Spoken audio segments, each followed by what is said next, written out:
I'm Kate. And I'm Jen.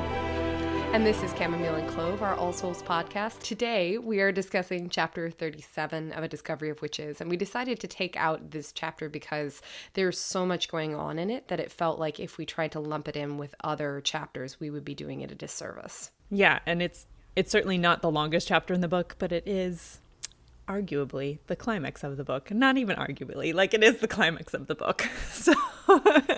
And it's funny to think about it as a climax because it kind of comes out of nowhere. And I think that we can discuss that when we talk about the structure and how and where it falls. But it is unusual in a book to have a climax that just suddenly appears. You usually have sort of a build and like increasing pressure and like a tightening time hack on your characters, and you usually have the feeling of like a pressure cooker about to explode. And in this book, instead, the climax almost comes as a surprise. It's in the middle of a very pedestrian moment in the woods, and all of a sudden things take a turn for disaster. Well, and the whole entire chapter is kind of pedestrian housekeeping up until that point. So it is kind of just like, surprise, Juliet, in the middle of the chapter. So I guess that launches us directly into a discussion. So perhaps I will just summarize chapter 37 by saying that all is going fine at the Bishop House, and then all of a sudden Matthew and Diana take like a pre-dinner walk in the woods, and we get the introduction of Juliette Durand, who is a vampire who is apparently a one-time lover of Matthew's and who was cultivated by Gerbert specifically to please Matthew and potentially to manipulate Matthew. And then basically Juliet tries to kill Matthew and very nearly succeeds until Diana summons Witchfire. She's able to destroy Juliet in several very, very aggressive moments. And then Diana essentially sacrifices herself to save Matthew's life because he's dying and bleeding out on the forest floor. And when we end the chapter, Diana is ostensibly dying or dead. The end. Which is a really difficult way to climax your book. Be like, well, character's dead. Well, now what? I was going to point out when we got to that point in the chapter, but it is the active version of the verb, so it is dying. So, True. There is room for interpretation, I suppose. Absolutely. There's a fade to black, which is a very useful device. But how does the climax coming at this point in the book and coming in this way sit with you as a reader? So I was surprised, certainly the first time that I read through it, because we are having all of these very pedestrian moments in the, kind of the last chapter and in this one, and then surprise. And the first half of this chapter, it just feels like it takes a really long time. And I think we're led to believe that it's taking a really long time. And it sounds from our narrators' point of view like this was over like months and months of them living together, when really you're like, okay, it was like 2 days. Yeah, in the real-time reading, it basically takes like 2 or 3 days. Right, and we get all of this from Diana, like, oh, we quickly discovered that so-and-so and so-and-so loved this, and, learning to live together with all of these people took some adjustment and etc. So it makes it seem like it's covering more time than it actually is. And I sort of wonder, it's not that I have an objection to necessarily having the climax come out of nowhere, but you go from this very slow sort of walking pace where we're talking about like the dynamics of having witches and vampires in the same house and like some fatherhood type leadership struggles with Matthew and Marcus and Miriam, and then all of a sudden we're in a life or death moment in a safe place. And it could be that thematically that is supposed to say something again about Matthew and Diana's ability to hide from the conflict, or it could simply be that we've been lulled into a false sense of security and believing that everything is okay while the congregation is actually moving its own agenda forward in the background. And I tend towards a combination of the two, I think. Yeah. And because we certainly had that pressure when we left LaPierre, we got to New York, we had this whole thing from Baldwin about not being lulled into a false sense of security. And then we're actually lulled into a false sense of security being in New York and having all of these other things happen. And I think the arrival of Miriam and Marcus does a lot to kind of disrupt the tension and get us focused on other stuff for some of these chapters. And I think structurally it does a bit of a disservice to the climax, but character-wise it does make more sense. Just in terms of what we talked about with Diana wanting to kind of hide away and not acknowledge things. So, yes. And when we look at least the filming that they have done so far, the little snippets that we have from Instagram, etc., it does look like we're going to be getting more Juliet in the TV series than we have gotten in the book itself. You know, Juliet sort of just appears in this one chapter, and she's vibrant and incredible, and she's one of my favorite characters in the entire series. She's a complicated character, but she's one of my favorites, and it looks like we're going to be getting a lot more of that, like, congregation plot tension, where perhaps we will be in less situated in Diana's POV and with a much better sense of the conflict from the perspective of the antagonist. I think we're going to get a much tighter conflict structure that way, if there's as much of Juliet and Gerbert as the filming indicates. Mm-hmm. And certainly, now that we know that we're getting a Marcus book, certainly that would make sense that we would also get more Juliet then, because this is really all there is of her in the series so far. Is this chapter. Yes. So apart from a couple of so. mentionings in Book of Life, but yeah, so it will be interesting to see what else we get of her in the future. So, but yeah, I agree with you. She's a fantastically drawn character and very complex. I'm not a huge fan of her, but that's because, you know, she is terrible. As a character, I'm a huge fan of her. She is, yes. She is certainly terrible. She is certainly an antagonist with a small a and a representative of the larger antagonist, you know, the congregation versus Diana and her magic / identity / the book thing. But I think that the reason that she is one of my favorites is because she's really, really complicated, and because she's hard to connect to, and sometimes I find that to be a barrier between me and a character, but for some reason with Juliet, like, I want to know more about her than I am given on the page, simply because, like, I want to know how she was broken, like how this happened. Shall we discuss the first half of the chapter? We shall discuss the ins and outs of family life with the Bishops and Claremonts. I'm just going to come out and say this on 486. I'm like, so as a reader, done with Diana being kind of daft about vampires and like constantly surprised about what Matthew knows about her. And I'm like, girl, can you just, and I feel like this is one of the last times that I'll feel this way, but this whole thing where she's like, but what, like, can you be around me when I'm on my period? And I'm like, honey, like, come on. Let's think about this for 5 seconds. Also, when he has to say basically, like, it's not the same thing, I'm like, yeah, it's not the same thing. Like, uterine lining being shed is very different than, like, venous blood, which, granted, we haven't had, like, a really long discussion about, like, what vampires find tasty, but I assume that it's not shedding the uterine lining. For those of you who didn't know that that's how periods work, that's how periods work. You're welcome.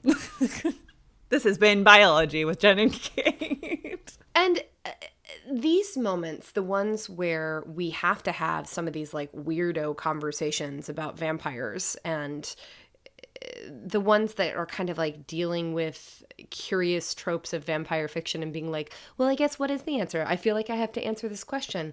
And for me, I don't think that you do. I don't think that I would have been sitting here going, like, it throws me out of the story that, like, they can be contemplating pregnancy and he's not hungry every time she has her cycle. Right. But, like, also logically, if you're like, okay, so there's lots of female characters in these books, and it makes absolutely zero sense if you have lots of male vampires that there would be any female characters in the book if that were the case.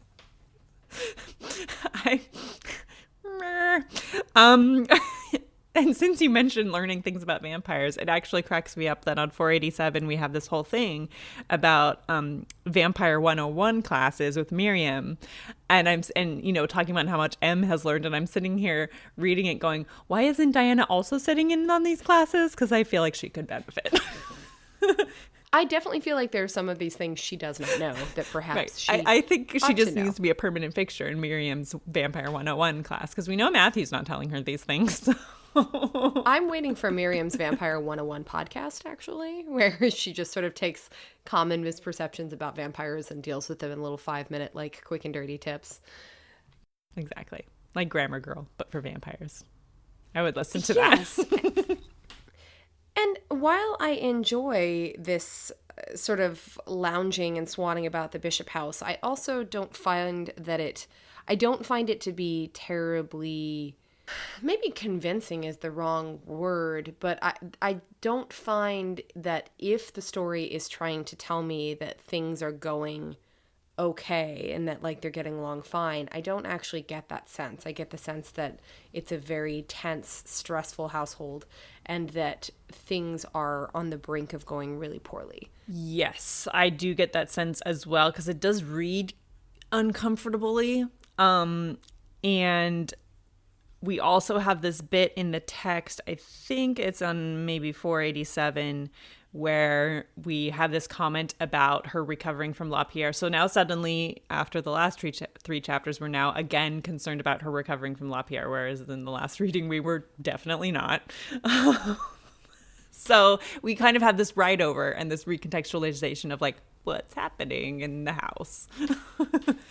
Well, and depending on like what recovery looks like, clearly like she could have different needs emotionally versus physically versus spiritually, but it just seems like the text is not really very concerned with LaPierre, except for when it remembers that LaPierre happened. And it's one of the reasons that I think that the climax here comes at such an odd point, because you're sort of led to believe that maybe LaPierre is more of a climax and less of a midpoint, you know, especially like post the Witchwater. Like if you're looking at this story structurally, I think that if you hadn't read it before, you could make a strong case for LaPierre being the climax, and then you cut the book off as she's recovering, but by cheek by jowl with some other funny things. And it just seems like maybe the order could have been sorted out differently to make this a more comfortable read. Sure. Yeah.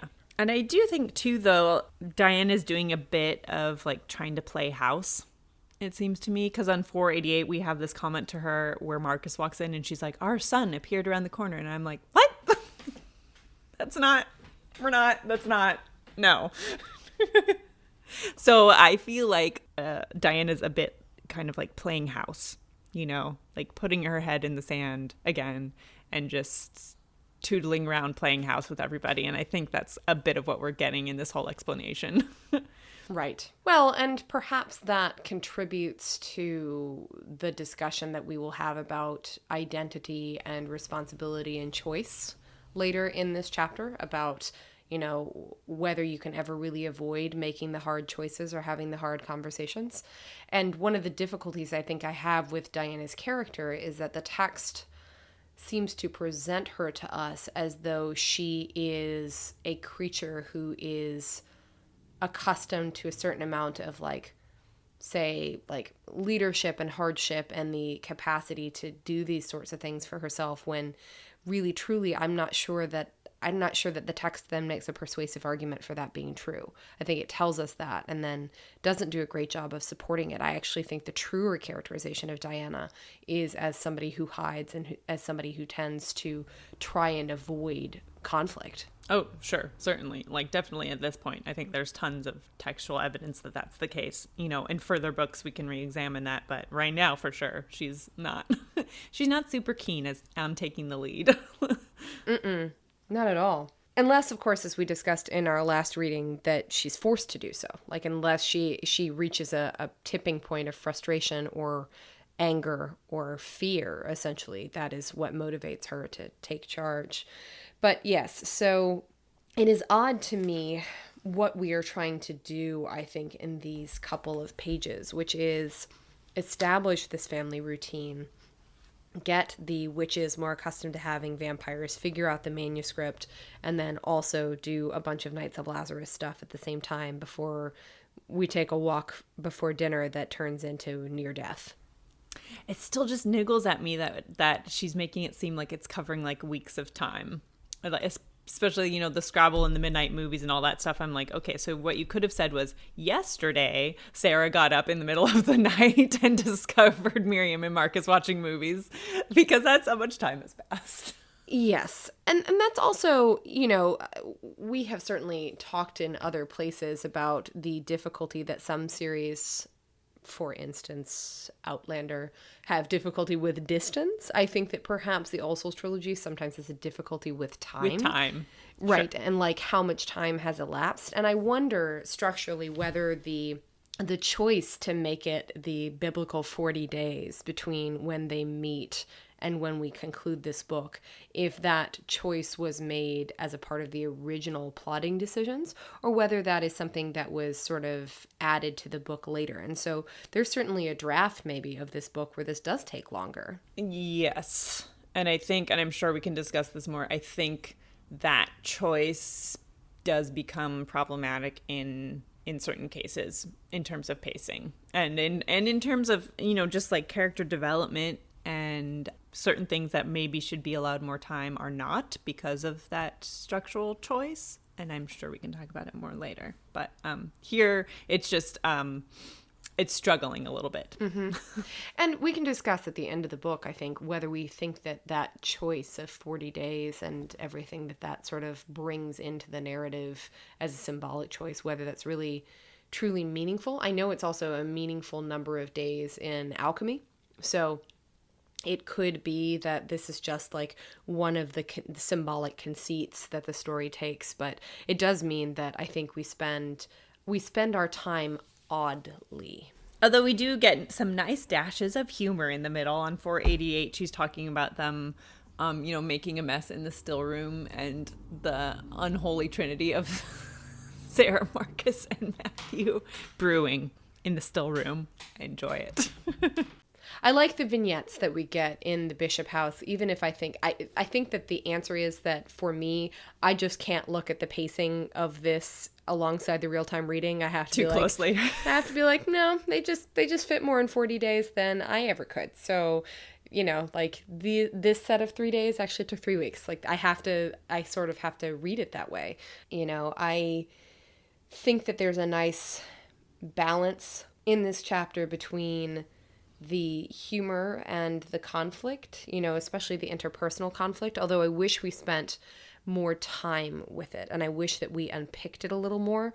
But I think that my perspective on why we don't do that is because we're with Diana and because Diana is trying so hard to get behind Matthew and not just let Matthew handle all the conflict, that we don't really interrogate it much. What do you think? You had your finger up. I had my fingers. Do you think this chapter is actually 2 chapters? Like if I were to revise it, would I make it 2 chapters? Or just like from what we get in the text, does it feel more like 2 chapters than 1? Because it does to me, and I'm not talking about like, in the world where I get to rewrite A Discovery of Witches, because that's not a thing, but I could certainly make the argument for allowing more space for the first half of the chapter by making it a separate chapter, and then by making the latter half its own chapter. Yes, I think that would work better for me as well, and giving at least the illusion of space, even if we don't have it. But I think that's just the way it feels when I'm reading it. But I think that that's also true thematically. I mean, we're just dealing with very, very, very different things. And there's just so much that we could tease out about the relationship between Marcus, Miriam, and Matthew. And Matthew's authority and attempts to control and his sort of insistence that things be a certain way.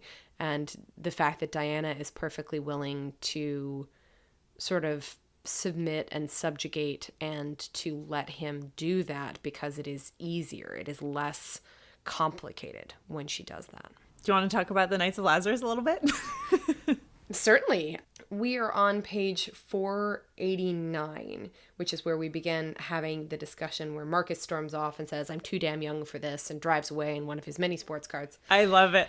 I do love it. I love that line so much. I feel like that line is very like emblematic for me of this chapter as a whole, just like reading through it. You know, I'm like, it's traumatic. I'm too young for this. This is too much. I'm gonna get in my sports car and tear down the driveway. So yeah, the Knights of Lazarus stuff is finally finally we have Matthew telling Diana about the actual functioning like day-to-day workings of the Knights of Lazarus. Thanks, Miriam. As usual. I do love that line where he says that Miriam causes more trouble than any creature he's ever met. Fact. Agreed. Like Team Miriam is Team Trouble, right? And I think that we don't get the resolution of this really, I think, until Book of Life. But the conversation between Miriam and Matthew about the roles and responsibilities of members of the Knights of Lazarus, with Diana as kind of a fly in the wall, the tension that is between between Matthew and Miriam certainly feels and has always felt to me like her pushing for inclusion and responsibility and consideration, and basically saying, I have been here just as long as you punks. Right. Why isn't she a knight? Why isn't Miriam a knight? I ask. Also, why isn't Isabeau the head of the family? Like, also. And you know, I think that like it's all well and good to say that like, you know, the Knights of Lazarus as a medieval chivalric order is inherently patriarchal. Yes, thumbs down. But also, like, we're not in the Middle Ages anymore, and it ceases to be quaint, really. It right. starts... And Matthew textually says, oh, I have like 5 guys. Like, I have like this. Like... He has enough to open a burger joint, but apparently not to like change the world. Right. So like maybe consider including some female vampires, because you admittedly have so few people that you can count on. Right. You can't even field a polo team. Like, it is time to... Right. It is time for you. It's time to rethink our recruitment strategy. And furthermore, I mean, that conversation is just like textually Miriam being like, I'm right here, dude. I'm right here. Right. Yeah. Yeah. Like, she's like, I've sacrificed 2. I clearly know everything about the Knights of Lazarus. Like, what? Hello. But at the same time, like, I think that the text is being a little bit sneaky about it, just because I think that Miriam's a clear candidate, but the text never really deals with that. They deal with it as though she assumes that it will be another male vampire. And it certainly doesn't have to be, you know? If someone has to be Marshall, you know, why can't it be Miriam? Now, I think that the conversation that we have on 491, where Fernando actually recommends Marcus because of Philippe. Oh, Fernando. There you go. You're Fernando. My Fernando. In A Discovery of Witches. My Fernando. I know. I was being cheeky. For those of you who didn't see, over on our Facebook discussion group, there was a poll about your favorite minor character in A Discovery of Witches, and I got a little salty about the fact that Fernando wasn't included. Although, I will admit that was an error, because I did include characters that were just like mentioned, and I ought to have put Fernando on the favorite minor characters, but I forgot that he was mentioned. That is entirely fine. I was just a little salty because, look, for me, one of the reasons I love Book of Life so much is that we get the heavy dose of Fernando, and if I could attach a wish to a falling star, right, and in some way dictate the next book in the All Souls series, like, it's great that we're getting Times Convert, but where is the story of Hugh and Fernando? Where is my Hugh and Fernando book? And yes, I love Gallowglass too, guys, when we get to him, but it's about Fernando for me. Yeah. So, although, could we, if we're just taking A Discovery of Witches by itself, I would not count Fernando as my favorite character in Just a Discovery of Witches. There's lots of other minor characters in this book that are my favorites. Yeah. Oh, indeed. I'm just. I know you were salty about it. I'm team all the Fernando. way. But I do think that, like, for the rationale that Matthew gives Diana, why doesn't he give it to Miriam? Right. You know, and does he just assume that she knows what he's thinking? Does he, though? Because he doesn't seem to assume that she knows anything else about the way that he's doing things. Or does he just write her off? I feel like he more like writes Miriam off a lot. Which is so dumb. But also why she is salty Miriam, yes. why she is spiky Miriam, why she's Team Trouble is because Matthew keeps dismissing her and being like a patriarchal jerk. Right. Sure. Yes. But I think actually the decision to make Marcus the Marshal does put us in some interesting places story-wise and character-wise, even at the beginning of this book, but also in the next books. Having Marcus in that position does provide us with some interesting story structure, but you are absolutely right. Why isn't Miriam a knight?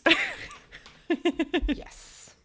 Especially when most patriarchal Matthew, on page 490, I'm not going to discuss my strategy with you. Stop interfering and leave Marcus to me.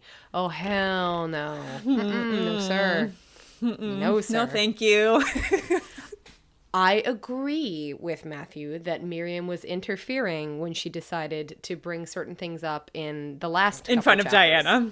Right, when she just decided to go all Miley Cyrus wrecking ball on the Bishop household. However, when it comes to the Knights of Lazarus and the fact that she's basically aligned herself with the bishops and the Claremonts, she's...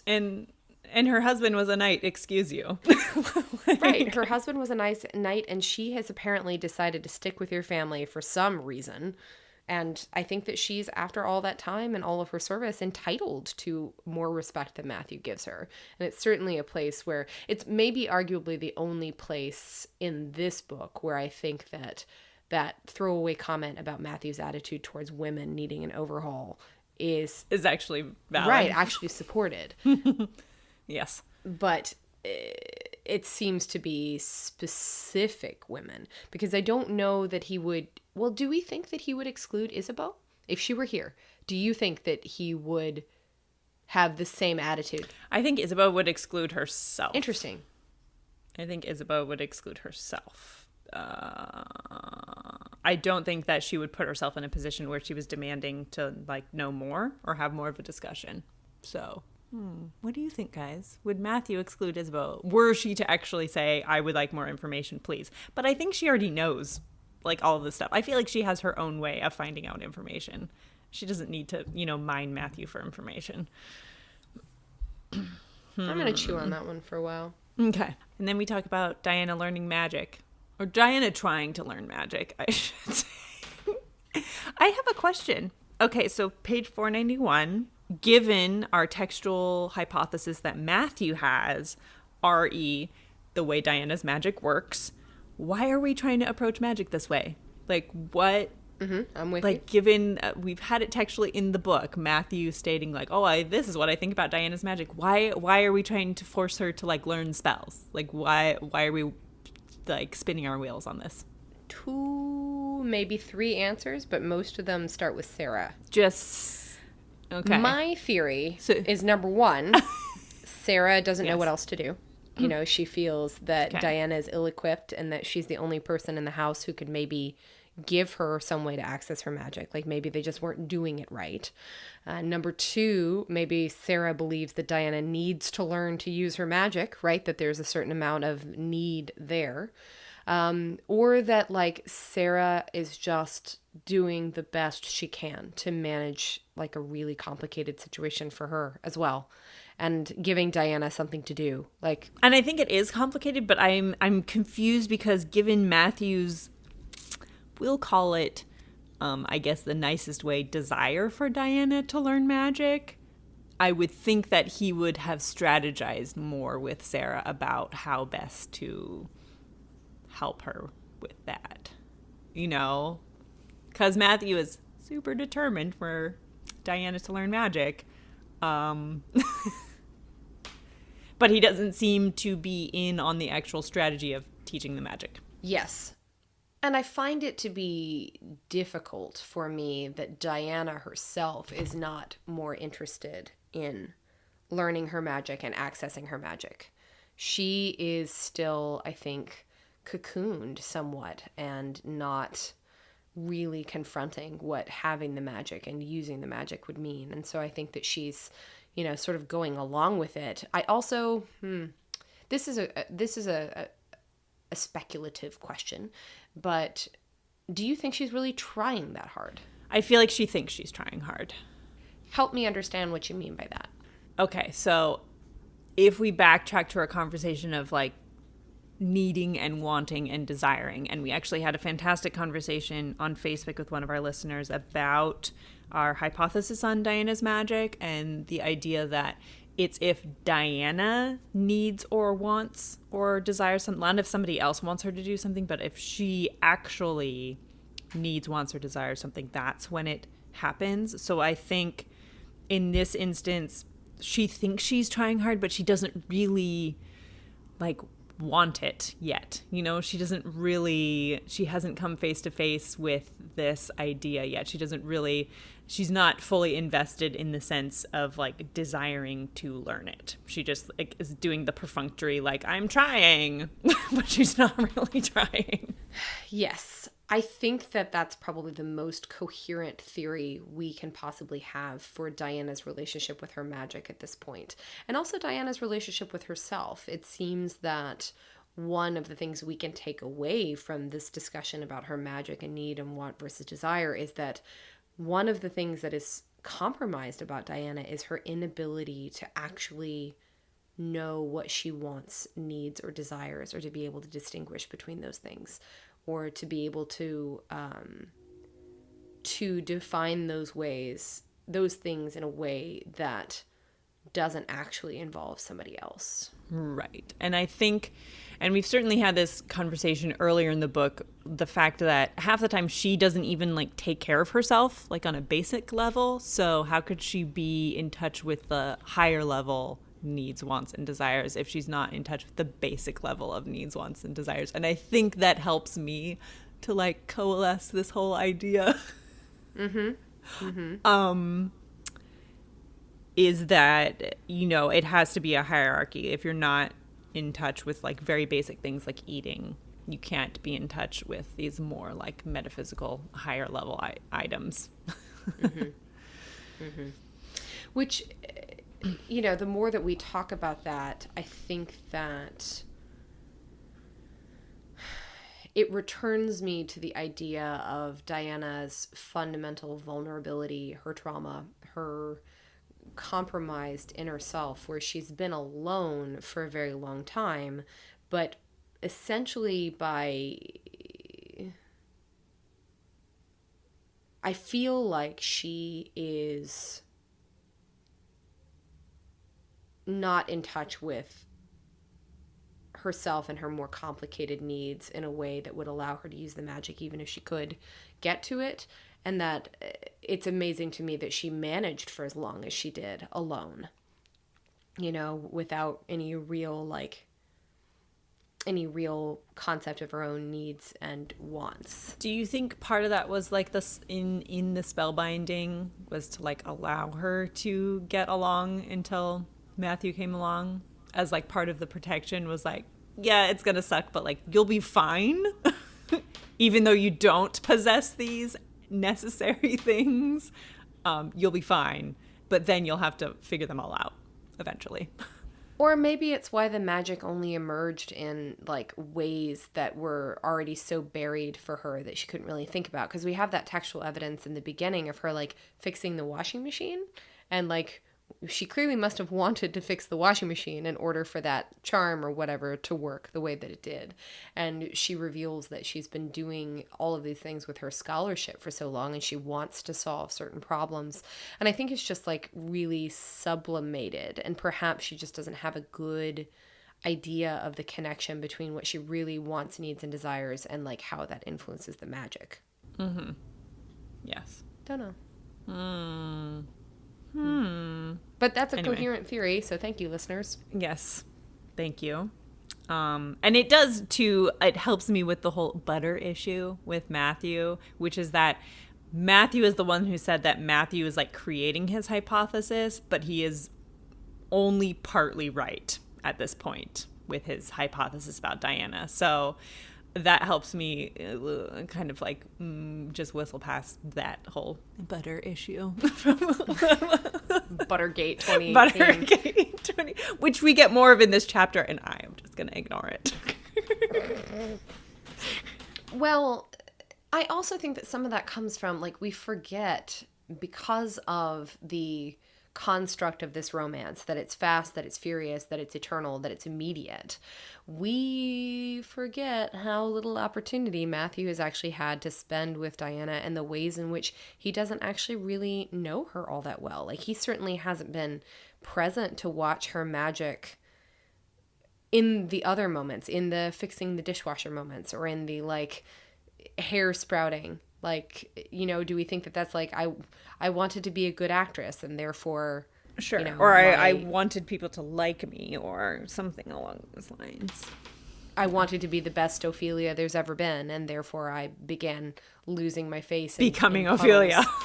Right, which is actually, no, I think it's Reviving Ophelia that's the book, but that's a terrible one about like identity in teenage girls. I mean, yeah. So. Anyways, I do not recommend that you go and read Reviving Ophelia because it will depress you forever. This has been a book review with Jen and Kate. A book review by Kate, yes.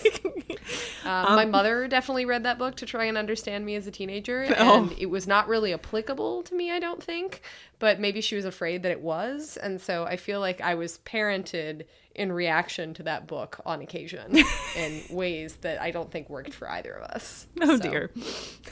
PSA, don't believe everything you read.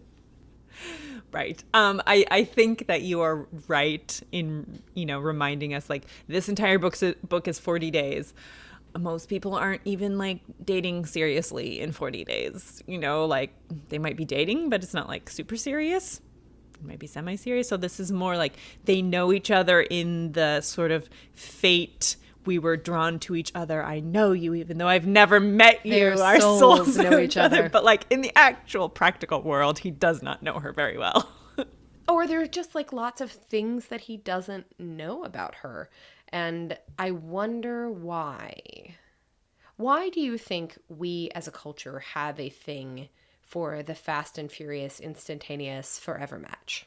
When, as you said, that's not a thing that we generally do in our personal lives.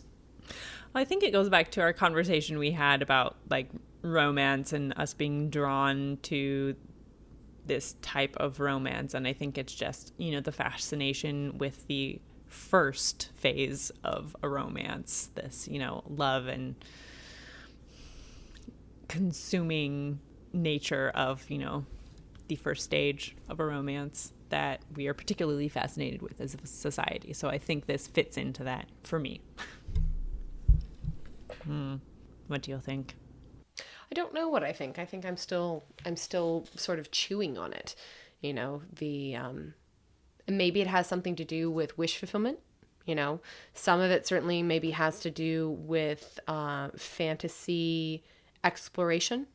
You know, the idea that you can basically have a relationship via the book that maybe you never would have in the rest of your life, that you can fall like truly madly deeply Savage Garden style in love with somebody that you otherwise wouldn't meet, or like that the world would not conspire to bring you together.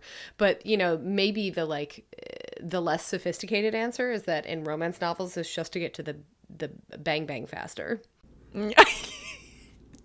When is that going to happen? Let's just skip. I mean, it could just be that people want to get to the bodice ripping really fast. I don't really blame them. if that's your speed. But at the same time, it does strike me as curious when we have like these parallel conceptions of what true love means, and where it's like, the ultimate partnership and complementary character traits and like built on trust and all those things. But in a very short period of time, it's like snapping together Legos or something, or like my friend in high school who was labored under the delusion that you found your right person and only their parts would fit your parts. No other parts would fit. And that's how it was supposed to work. And so that's very City of Angels. I'm just gonna say. It is very City of Angels. We were made to fit together. Look, as someone who is parallel reading much more of a bodice ripper and doing this, I can say that's absolutely true. I'm just like skimming and being like, when are they gonna bang? Well, that's entirely fine. I mean, I'm sorry, listeners. listeners. Spice up your reading with something a little bit more frolicky, shall we say? Recommended by Kate. Truth. So for anyone who is looking for a palate cleanser after reading, well, really anything, the Secret History of the Pink Carnation books by Lauren Willig are a lot of fun. They're pure and utter froth. Yes. They're very silly. Froth. But they're also very satisfying in certain ways. And so... Yes, I'm on the second in the series right now, and there has just been some literal bodice ripping in the chapters I just read. So... that sometimes that you can spice no, up your life. I'm enjoying it very much, and it's Especially certainly a when palate you have- cleanser to the last thing that I read. So, Right, which we're never going to talk about again. No, never going to talk about again. But I think that it's interesting that we have these two concepts of what makes like really incredible romantic aspirational fictional love, which is this like deep knowledge of the other person and perfect complement and just like trust and acknowledgement and fulfillment. And then we also have the like super passionate like let's get it on type like accelerated timeline at the same time. And I think that we play with that in fiction because it's really, really rare for that to be true. Mm-hmm. But we all enjoy the feeling and would like it to be true very much. We do like the feeling. And I think that we're basically like, if we were rats in one of those experiments and we could give ourselves shots of that feeling, we would just be sitting there just dosing ourselves all the time. With the little pedal that dispenses it. No, I'll admit, like, I sometimes I have very few romantic comedies that I feel like ever give me that feeling. But when I get it, like when it's a good one, it's a great feeling. Like that first moment of like the tummy dropping out, like, oh, hooray. I will say that 2 movies that have done that for me recently include Leap Year with Matthew Good, which is shocking. Well, other than the messing with the geography of Ireland, we all know that bothers me. Yeah. Well, and then actually, I find the romance in Pitch Perfect to be very good. Oh yeah. Mostly because like the text ends up treating her as like a really spiky, damaged, like not well-adjusted person who kind of like has to who makes clean mistakes. herself up. Yeah. Who makes lots of mistakes and has to atone for them, and then also the boy's real cute. He's so cute. Jesse is just so adorable. So cute. He's so cute. Anyways, but he is not a vampire. He's not a vampire. And I think we're digressing because we really just don't want to talk about the second half of the chapter. Well, I do want to talk about the second half of the chapter. But it's going to be difficult. Not that we don't want to talk about it, just, What do you think? We have talked previously a little bit about the differentiation between spells and magic, and we get it here again, that Diana can use her magic, but she is useless with spells, and Sarah is trying to teach her spells, and this idea that those are 2 different things. So this is just another, textual representation of perhaps these characters being so far removed from their history that they are not, as we've talked about before, they're not really understanding even all of the things that they are capable of. I think that's definitely true. And I think that I get like this real sense of pathos from Sarah on 492, where Diana has this line, you don't have a high opinion of magic, but I have a fair amount of it in me and it wants to come out. Someone has to teach me how to control it. And Sarah says, I can't, and the feeling of wanting to be able to help, being terrified, but not being equipped to do it, because that's not what Sarah is. And I think the conflict between Sarah and Diana is one of the things that we haven't really explored in these books, and that we don't really have an opportunity to explore until much, much later. The fact that they don't communicate especially well, that they clearly love each other, but they are not very compatible creatures, and that they're both like too freaking stubborn for their own good. And also both very damaged and, but by the same things. And so and lonely, yes, damaged by the same thing. And I think they have a lot of animosity towards each other because of that thing, because of things that either did or did not happen with regards to that original trauma. So, yeah. Right. Yes. How do you feel? Oh, sorry, go on. No, you go on. You're first. No, we might be going to the same place. Are we both going to the top of 493? Where Matthew says, you will learn to use it. Yeah, we were will going to the learn. same place. Thanks, Matthew. You're a prince. Thanks, Matthew. You're terrified. Hashtag scared Matthew. Right? Hashtag scared Matthew. I think that I would find that all more convincing and less annoying if I felt like there were greater pressure from the central narrative conflict on the plot right here. If it felt like there was more of a sense of urgency, then I don't know that line would bother me at all, or that like it would feel like Matthew was being overbearing. I think that it would be just a statement of fact, which I think the text wants it to be, but it kind of comes from this place where it's like... It's not because we don't feel the pressure, If the whole beginning of this chapter was like, them having a conversation with all of these knights, and they're talking about like people investigating them and trying to find them, and, like actual clear and present threats, then him saying you will learn to use it is much more reasonable than it is now. Right. If we were connecting this to the conversations or to the excerpts that we've had before about people searching for Diana's DNA or looking for them or any of those things from earlier in the book, I think that this line would not come off the way that it does. But the way that it comes off now is just condescending. And like he's afraid and he's trying to control something that he clearly cannot control and saying, oh, you will learn to use it. Really, Matthew? Like, how is that going to happen? Please tell us.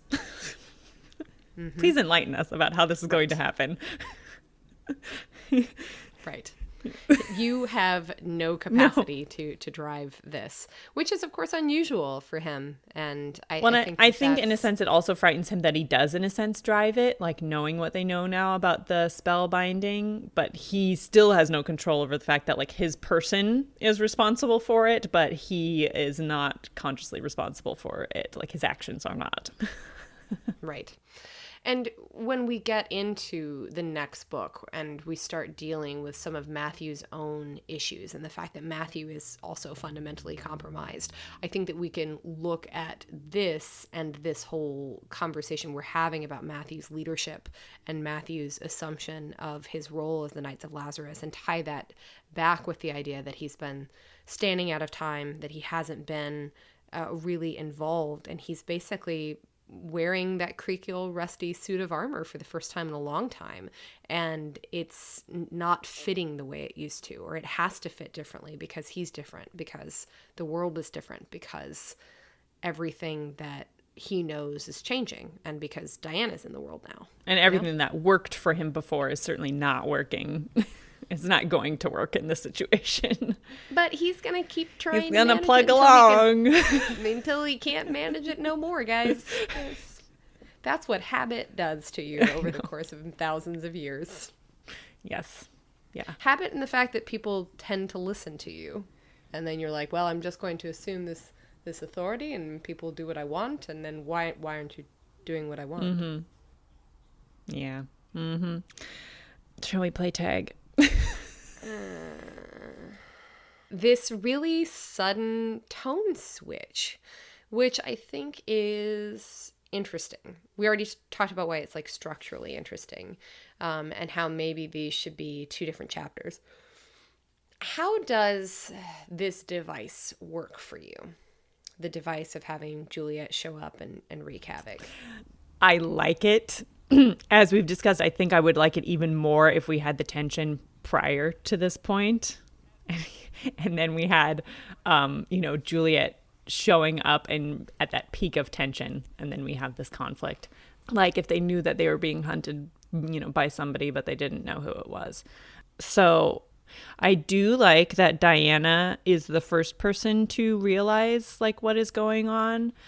I'm a little bit skeptical that Matthew didn't also catch on to it because of our textual evidence about his abilities. I'm also curious as to why M did not have a premonition that something was going to go wrong, since we have textual evidence that that is also would have been the case in a situation like this. Other than that, I do like it a lot. I like the actual construction of the conflict a lot.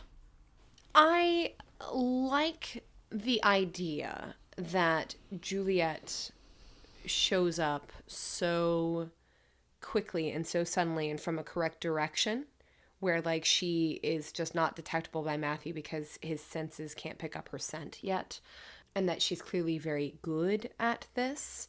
We haven't really, other than the hunting chapters, we haven't really dealt with the fact that one of the reasons that vampires are so successful is their ability to sneak up on people. And like vampires sneaking up on other vampires is more plausible to me than say like had Satu snuck up on them or something.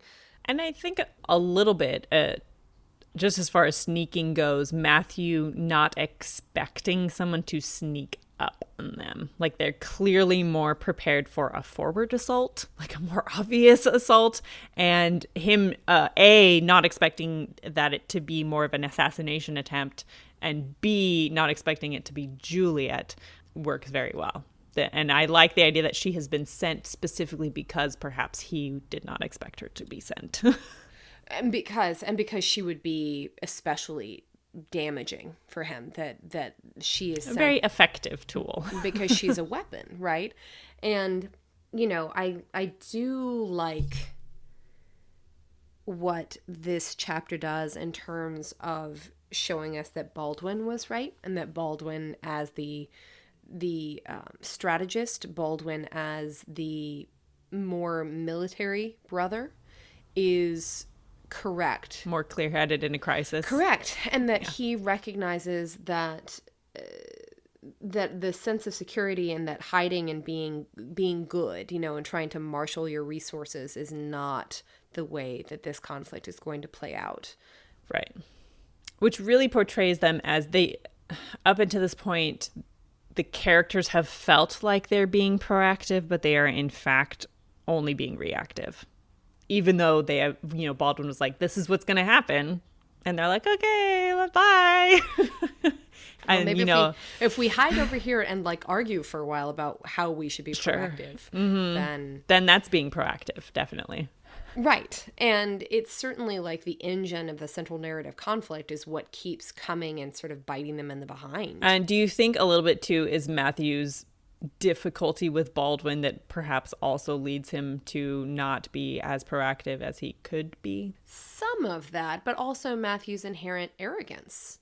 His inherent belief that they are, one, being proactive, and two, doing the right thing, and that he is, honestly...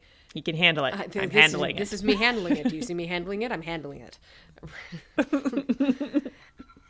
I think that maybe it is partially because it comes from Baldwin, but then also it's because this is how he fights these kinds of battles, is that he basically entrenches himself. He is not inclined to strike first or to give the pieces free movement. He is much more inclined to sort of like have this like master plan that mostly revolves around him doing a lot of the heavy lifting and not putting anybody else in jeopardy. Right. And really up until this point, every single time that we have had the protagonist and the antagonism of the congregation meet, Matthew and Diana have been reactive and also run away. You know, like we had the photograph, they run away. We have the whole thing with Satu, they run away. Now we have this whole thing with Juliet. So it's almost like a running away 3-beat. It is kind of a running away 3-beat, and then we subvert it by trying to kill them both. I guess, like, they should have learned the first 2 times. Yeah, that maybe sometimes you can't run fast enough. Okay, so we have we actually get a physical description of a character, which doesn't happen all the time, especially with the minor characters. We have Juliet, and we have kind of a brief discussion of where she came from, how she got to be this way. It's not nearly enough, but it already makes her a very fantastic and layered character. And we talked a little bit about her in the beginning. And what this does that we don't really address until much, much, much, much, much, much later is give us a picture of Matthew that is not great. And it's not... I said, nope. And it's not great in a way that suggests that there was a time when he enjoyed killing humans for sport, or he enjoyed sort of flirting with this line between civilization and barbarism much more than he does now. And that's a complicated line to walk with his character. And I think that this chapter actually does a good deal of damage for me to Matthew in ways that I wasn't particularly attuned to before. It definitely does. And it's some character information that was as recent in his relative history as the 1800s, which for him is really not that long ago. Like 200 years, not even 200 years. It's not that long ago for Matthew. And all of the previous information we've gotten about him and his previous mistakes was much earlier in his history. And this happened as a much more mature vampire. He was 1,300 years old when this happened, as opposed to, 500 or whatever. So I do think it is very, very damaging. And there's only just brief glimpses of things that happened. But the things, if you're paying attention, you're like, oh, okay, so that's a big deal.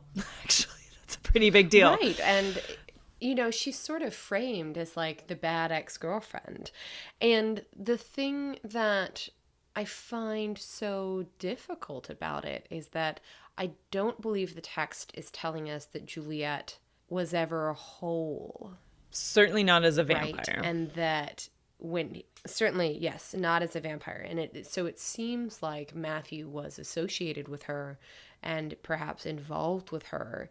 And she was unstable, that she's always been unstable, but that he was somehow either complicit in that or didn't necessarily care about it. Or, maybe she was able to hold it together enough, because I do think part of her, if not in love with him, is at least has an obsession with him. And I think perhaps that motivated her to, keep it together. At least for a time, because it does seem at some point in their relationship, Matthew got clued into her. But at least for a little while they were together, she was able to, throw on the facade of being, exactly what he wanted. Right. And he does appear to have a great deal of pity for her. When you have that moment on 494 where he just says, Christ, no. Anything but this. That feels like really honest pathos, honest pity, honest reckoning.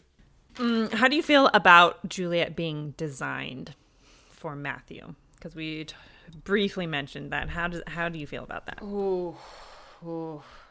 I feel that it has, in some ways, less to do with Matthew and more to do with a symbol about what you can become when you don't take responsibility for who you are. If you're not shaping your own identity, you open the risk that somebody will shape it for you. Now, granted, that does not mean, and please do not take it to mean, that I believe that Juliet is somehow responsible for her own trauma, or that she's responsible for the fact that Gerbert broke her. But I think it tells us a couple things. It tells us that Gerbert has been looking for a way to insinuate himself with the de Clermonts for some time, and that Juliet was a tool to do that. It tells us that Matthew was susceptible to manipulation by getting all the things that he wanted, quote unquote wanted, or liked in a package, that he can be distracted by pretty That he things. didn't question. Yes. And I think it additionally just tells us something about identity and about how easy it is to fall prey to someone else and what they want you to be, when perhaps you are compromised and or not in a position to become your own person. Right. And I think that in itself tells us a lot about Diana's character. And I think Juliet works really well as a foil for Diana in this book, because we have Diana who has not come to terms with herself, who has not developed her identity fully, who has been kind of pushing these things away for her entire life. And the idea that if you open yourself up to suggestion and if you allow suggestibility in your person, that under different circumstances, were Matthew a different vampire, this could potentially have been the result. Or even though he's not the same vampire, he is potentially he's certainly manipulative in his own way, but that only being the creature that Matthew wants instead of being the creature that you are for yourself is, number one, not terribly fulfilling, but it's also incredibly dangerous. Right. And I mean the same creature in the sense that, like, if Diana had run into Gerbert or a creature like him, that this outcome would have been entirely different. Right. Oh, man. And we had some conversations with our listeners on the discussion group about, what we think Juliet symbolizes. And I think that she's very effective as a symbol of Matthew's past and then of Diana's sort of alternate future. Like, I think that she's definitely a direct confrontation to some of the hiding that Diana has been doing and Diana's inability to, or her reluctance to be proactive. I think she's a direct contrast to that, or pardon me, like a direct confrontation of that idea. And then also that, like, for everything that Diana loves about Matthew, there is darkness in Matthew, and that darkness was as or more present in Matthew at a time when he was with Juliet as the light is present in Matthew in his relationship with Diana. Right. And those two time periods, not very far removed from each other. And by the way, just for listeners and readers, we are talking about the discussion of Juliet being designed is on 496. And we actually get her showing up on 494. But this discussion of her being designed for Matthew is 496. I also sort of wonder how, when Juliet says on 496 that Matthew abandoned her in New York, how is it that she hasn't found him yet? Was she trying? Like, maybe she communicated with Gerbert. Gerbert. And she was like, hey, this didn't go so well. And so he was kind of like, oh, let's close ranks and, you come back. And I don't know that she was probably looking for him. I think she was given instructions perhaps not to. Do you think that Juliet is evil?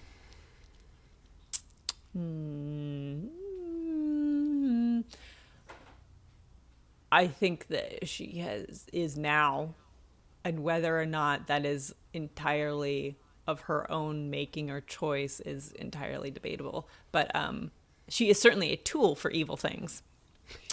Right. She is an instrument of evil. She's an instrument of evil things. I don't know that at this point in her existence that she has much choice in the matter. Which actually makes her fairly sympathetic for me. I know that not everybody agrees.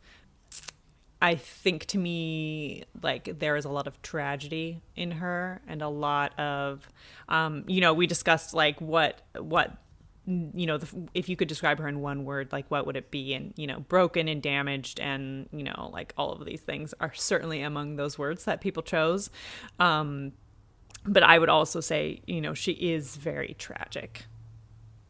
So, and she's very sympathetic for me because she is so much for me the foil of Diana. Like, I could see that tragedy in her and, the possibilities,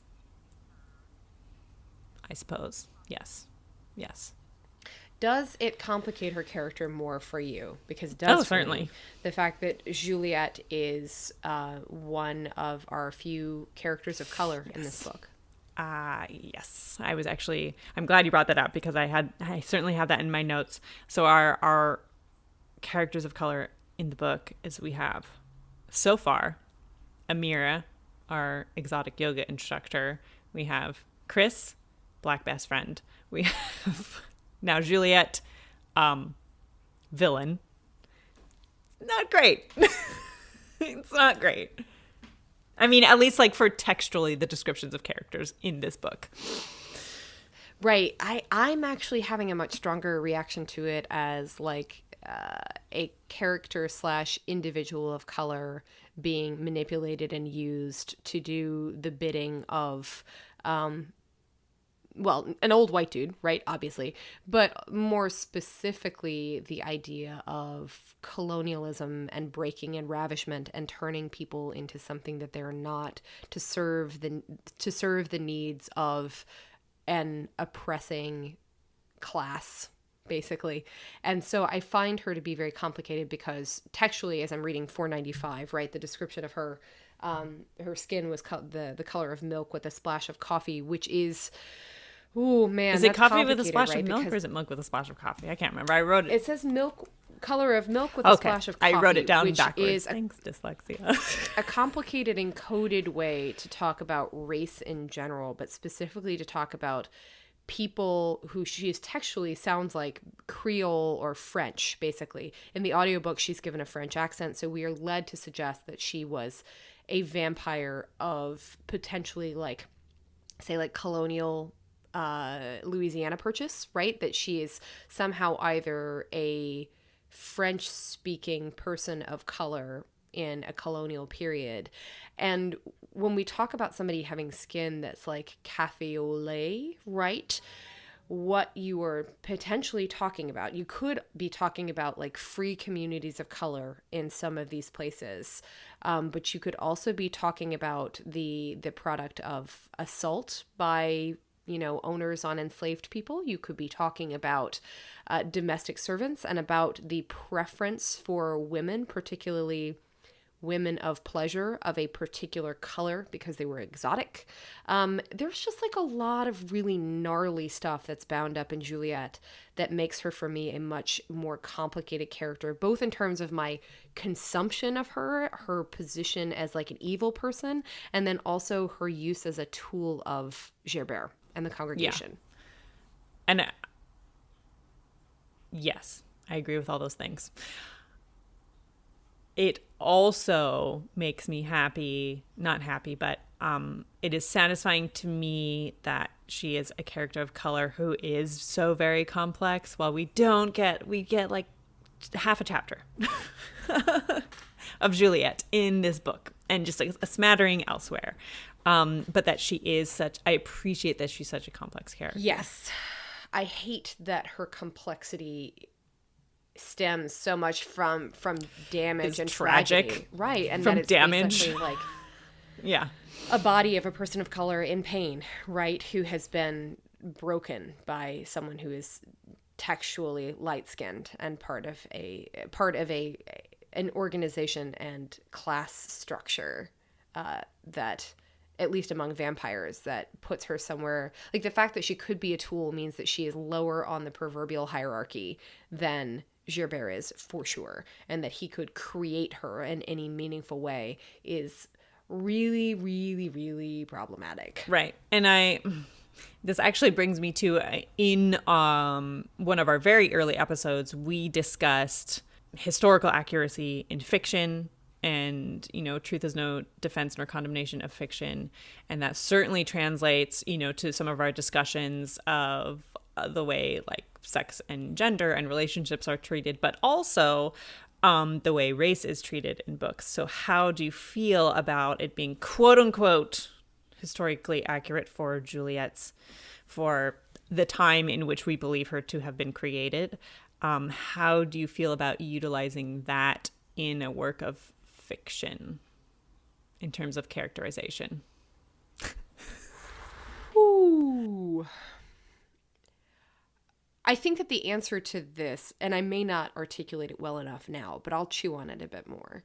And I think that it's a missed opportunity in a lot of ways. I think that had we dealt with that, had we actually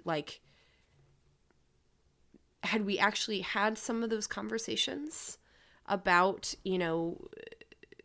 where Juliet comes from, who made her, how they made her, what her history was, then we could have potentially engaged with some of those issues in a way that would take us into better territory. And the thing that's really hard for me, I think, right now is that I really like Juliet as a character, but the more I sort of turn her over in my mind and I look at the way that she's used, she's more and more difficult to accept just because we don't spend that time. Does she need to be a character of color in order to accomplish this, to perform this role? Is it fair to have her cast as a character of color and then not talk about these issues? And I think that leaves us in a very uncomfortable place where there's nothing we can really do to resolve it. But the way that the novel is structured, we don't give ourselves room to really deal with those implications. Right. And it is potentially in future novels that we will deal with this, and it will be, not lovely, but at least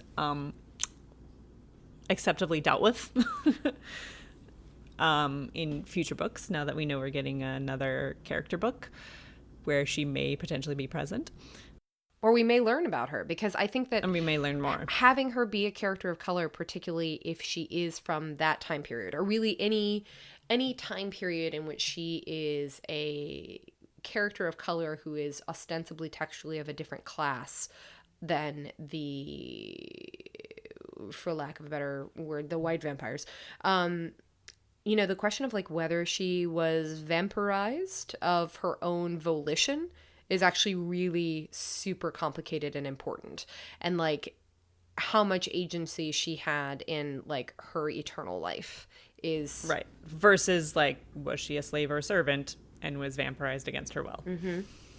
Or even if she wasn't, an enslaved person or not, employed, even if she is just a freed person of color in, Paris or the Louisiana Purchase at some point, who is then used as a tool for, and due to the power structure, that's... Yep. Something that we just don't, we just kind of we just don't do any of that. We don't know. But I also, could certainly make the argument that because this is a work of fiction, we don't have to have any of this. We could make the choice for none of this to be true.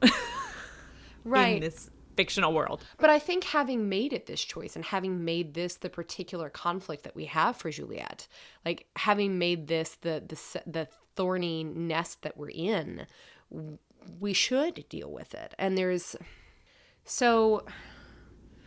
representation is tough and doing it right is even harder. But the part that I think we don't talk enough about is that when you decide to play with these things, you are playing with real people and real experiences, or things that have echoes of real people and real experiences, and that you cannot just pull them out when you want to and put them away without actually acknowledging what they bring, because they can't only bring the things that you want into the story. Right. If you do open that box, which this box has certainly been opened. And, I look forward to learning more about her in the future. And I dearly hope that we will address some of the other things in the box that haven't been addressed yet in the the story so far. Yeah, and I understand like opening the box and wanting to play with the toys and then wanting to put them immediately back, but I think that when we write fiction and when we write fiction that attempts to be inclusive in any way, we run the risk of biting off more than we can chew. And I'm not saying that there needs for every character for them to be an entire chapter where we like unpick all of this, but if it felt like the text recognized that, and maybe it could, right? And if we take an approach towards Juliet that is more about her, less about the idea of her being evil and more about the idea of her being somebody who is fundamentally misused, then that's easier. Right. And I feel like, at least for me, the character of Juliet acknowledges that more than the text surrounding the character of Juliet. Particularly, I'm looking at 498, where she expresses this, like, she has so much rage that she's built up. And she talks about, when Diana's like, oh, no, or Matthew says, she doesn't deserve this, or, whatever it is. And Juliet's like, I did not deserve anything that happened to me. Like, she has this rage inside of her towards Matthew, but also towards her past and to all of the things that have happened to her. So I feel like she recognizes those things that have happened while the text and the other characters may not. Right. And so and 498 and 499, things go from bad to worse pretty much immediately. Mm-hmm. We are in bad places. We were deep doo-doo. And what do you think it is that changes for Diana such that she is able to release the witchfire? I think mortality. I think perhaps up until this point, she has viewed Matthew as somewhat invulnerable. And maybe she has this idea that, like, no, like, he's going to be fine because he's a vampire or whatever. But actually coming face to face with this idea that, yes, he can be taken away. Like, yes, he does have mortality. It's just much more difficult for him to die than for other people, but it is possible. Well, and finally getting her out of a position where she is always relying on Matthew to save her. And nobody is there. It's just the two of them. Matthew has been cut out of, this, and she's it. She's the only one, She's forced again into the position where she has to take charge. She has to make the decision. And she makes some decisions in this chapter. Man, does she make some decisions. She makes a lot of complicated decisions about life and death that are... Yeah. We don't really reckon with them here. Partially, as we've said before, I think because we're so deeply situated in her POV that there's no time or space to deal with them. Like, she is reacting, and she's acting and reacting at a speed that the text can barely keep up with anyway. Right. And so she releases the witchfire finally, although it may be too late for Matthew when she kind of like processes all this and gets her stuff together and decides that it might be a good idea for her to do something. But I understand as well, like, she hasn't ever killed anything before. This is a big step. Until, life is literally on the line. She's like, And then we make Juliet die sort of an agonizing death. Yeah. It's not good. I don't think is necessarily justified. Like, I have some difficulty with it. Like, if the witchfire was like Avada Kedavra, right? Like, if the witchfire just sort of like poof, you're dead, right? Right. You're gone in a ball of fire. You're not like literally alive and on fire. Right. Because it that's would feel creepy AF, guys. A whole different ball game. And it feels like, in the first instance that, like, quote unquote putting Juliet down, is like kind of merciful. Then Diana hits her with 3 flaming It takes 3 to and kill her. She's like burns writhing alive, and she's and calling like Matthew's screaming name. his name. Yikes. Can we just have like had her poof and be gone in a ball of witchfire? Would Why that do not we do have been that, more do you merciful? think? Like, why is that about responsibility? Because I think maybe it is. I think it's part responsibility. Partly we want to make Juliet into a legitimate threat and having her like down, but she's not really down, you know?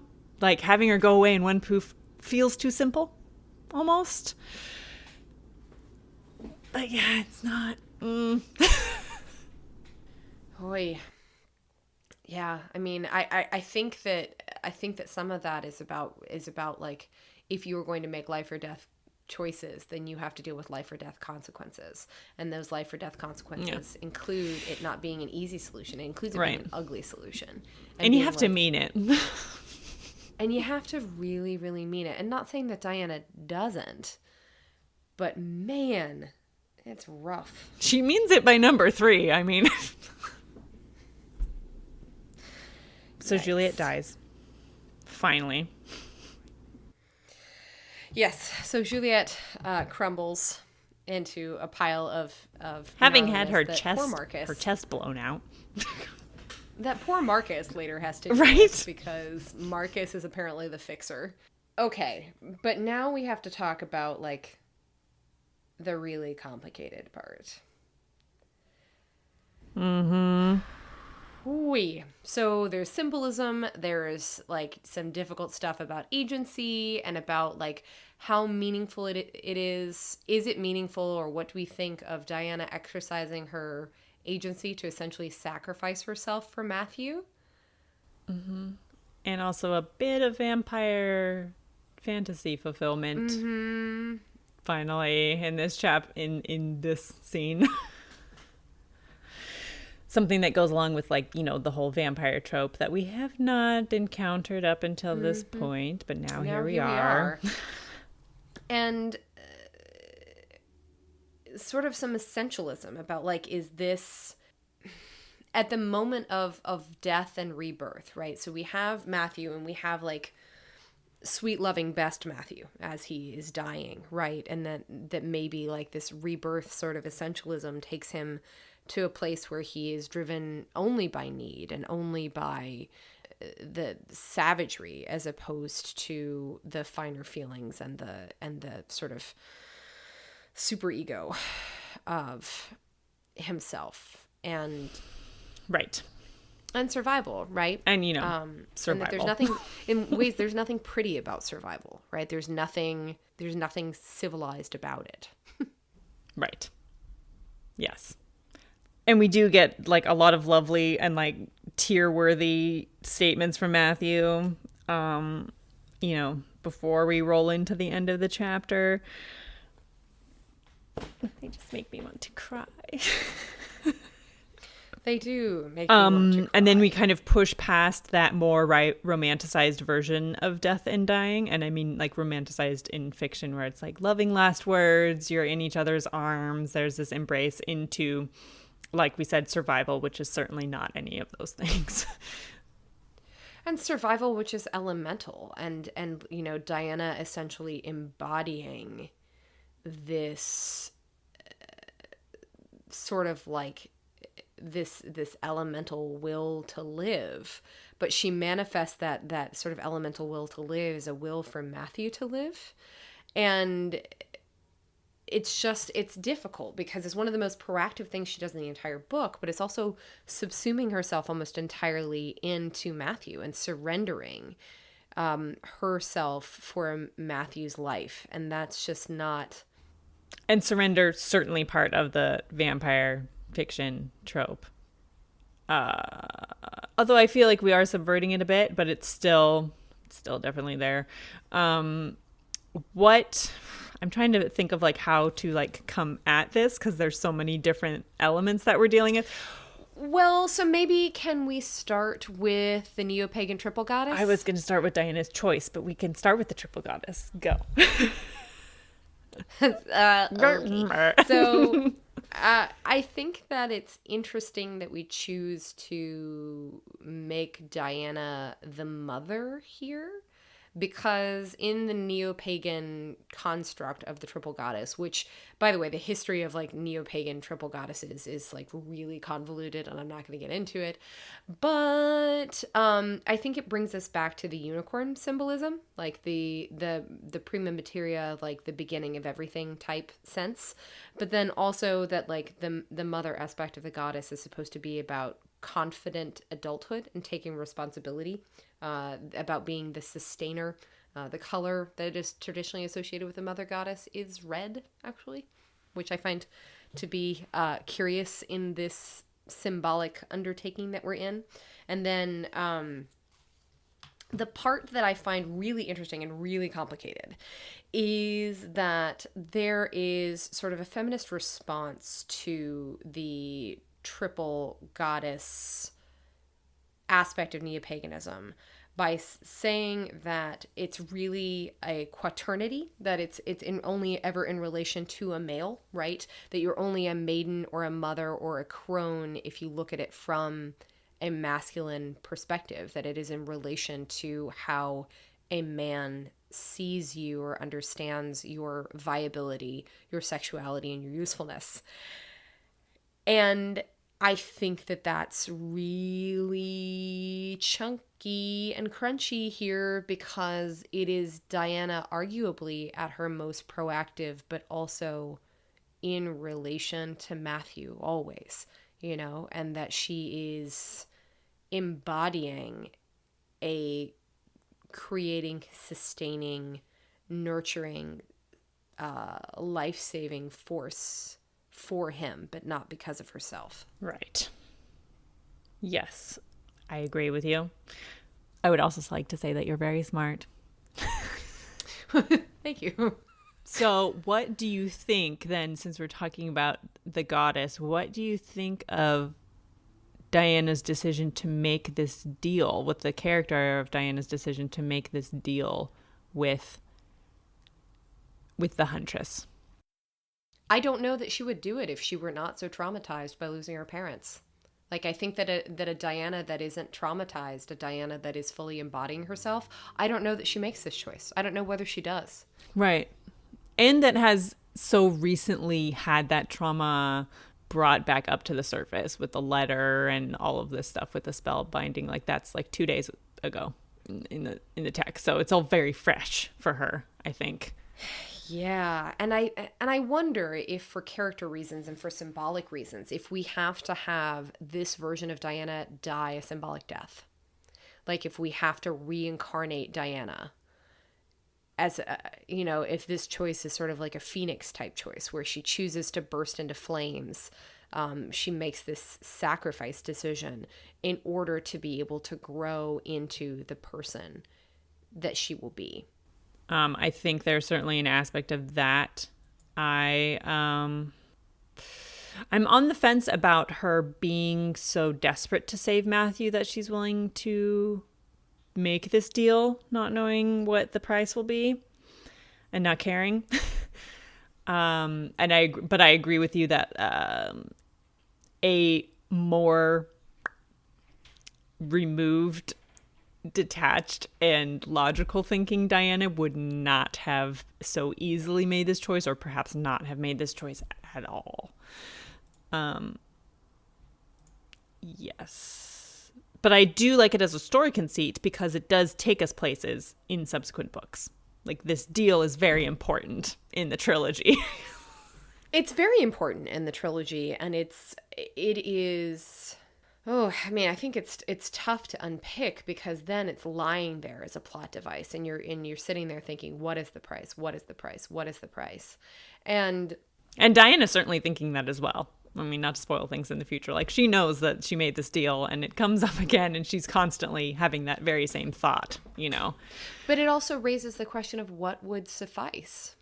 What is the thing that you demand in return for this? And is the gift Matthew's life? Is it the ability to heal Matthew? Is it the capacity to use her magic, to use herself essentially as magic to bring him back to life?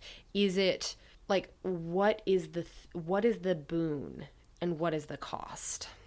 Right. And as we've discussed before in previous episodes, in previous instances in this book, can you fully and consensually make a decision if you don't know what the cost is, if you don't have all the information? Because she does not. And she's once again like, it's fine. Because I mean, it's what she wants. Right. You know, and like her wanting, she's putting it first, right? For the, you know, in a way that's maybe not the healthiest, but it's certainly kind of the first time in the series that she is doing that she's saying, I want, I need, I desire this person. And I desire this person to be alive more than I care about the risk. So then is it her want and her need that summons the Huntress? Like her desire to save Matthew when she can't? Is that the thing that summons the Huntress? Just to like bring it back around to our discussion of Diana's magic. Like, how did this happen? How did the Huntress appear? Ooh. Because I think that is the case. I think that it is her this deep innate desire to save Matthew when she cannot that allows her magic and her person to summon the Huntress to her. But then it also begs the question when we talk about like fate and destiny and deities and the plans that deities have for us, like the goddess didn't show up at La Pierre. You know, the goddess has not shown up in other moments. So why this one? And if the goddess is going to be so individually involved in certain kinds of choices, then why hasn't she been here before? Because this is the time that she had to be there. Or has she? Or has she been there before? I don't know. Yeah, I mean, on the one hand, you have this whole discussion of fate and, you know, the other time she didn't show up because she didn't need to. And that this is the time that it was actually necessary for divine intervention. Only the goddess will do. Except no substitutes. So there is certainly that argument. The other is that Diana called her, or both of those things could be true, really. Mm-hmm. In the sense of fate and, you know, but if we look at it too closely, our heads are going to begin to hurt a bit. I think so. But it's, you know, I think that it's certainly a useful narrative conceit to have this be a choice of divine magnitude. And I think it is interesting to have it be a choice of divine magnitude when we have some questions throughout this series about, like, faith and who is out there and like what divinity actually means. And I think it's very interesting that the only God figure we get is not the one in whom Matthew ostensibly believes. Ruh-roh. Right. But this is very much but it is also Diana's story, so it does make sense. I just wonder if the other one is out there. I guess the deity who shows up is the one who is important to you, and Diana's a witch. Maybe there's a different, maybe there's a different interpretation of the divine story. But yeah. Anyway, well, that would be our theology podcast, which we are never going to make. No, there would be just no theology in baseball.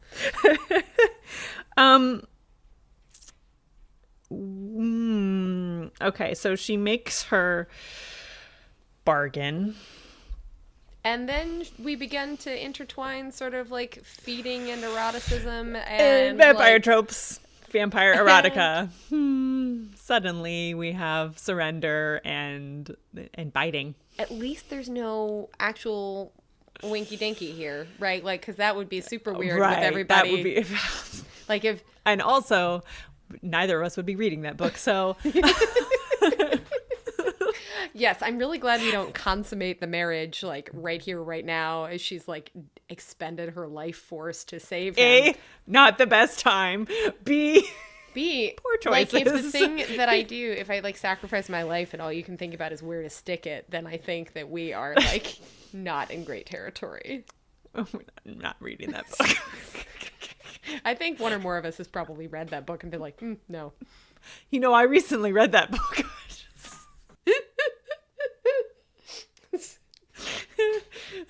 Where, had it been a vampire story, I'm sure similar things would have happened.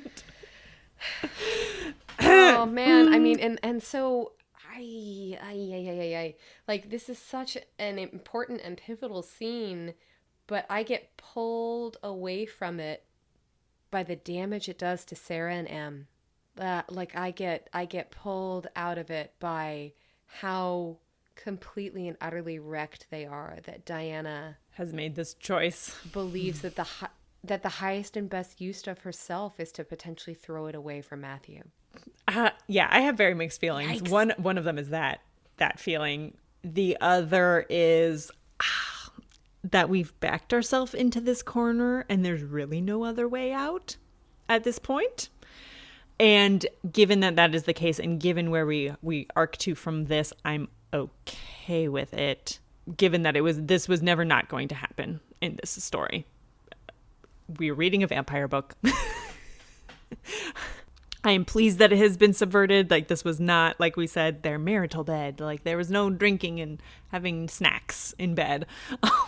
Leaves crumbs. Such a mess. Yeah. I think those are my major feelings on it. That in the end, I'm okay with it because of where we have put ourselves and where we go to from here. Well, and the positive place that it takes us is that Diana has made a choice.